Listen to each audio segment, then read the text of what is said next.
Hola mi gente, good afternoon. This is Julio with Daily Chats.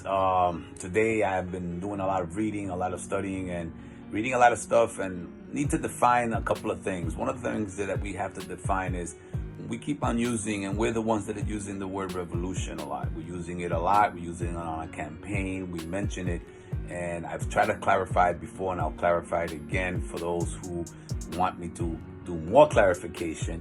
But this is what it is.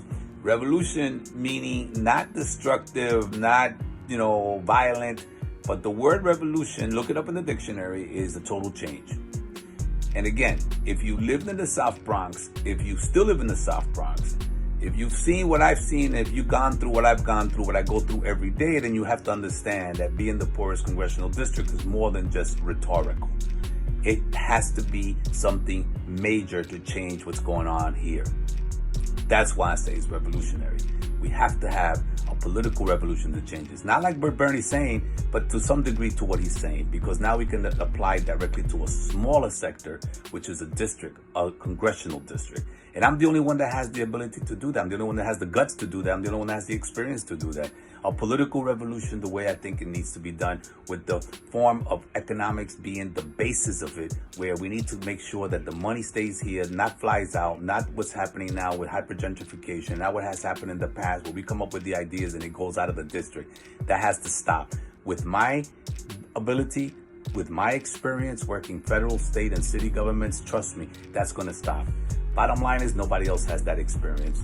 Revolution. While most people are talking about a campaign that's conventional, I'm not. That's why I didn't announce until December. Most people were raising money way before then. Some people were trying to get endorsements from AOC on the left to the unions and some of the issues on the right. I haven't gotten any of those. You know why? Because while they were raising money and they were trying to raise the endorsements, I was raising consciousness. I was recruiting people for this revolution. Because what we're doing is not going to stop. It's going to continue. That's why I'm recruiting people for this revolution in the South Bronx. And you don't have to live in the South Bronx to be a member of this struggle.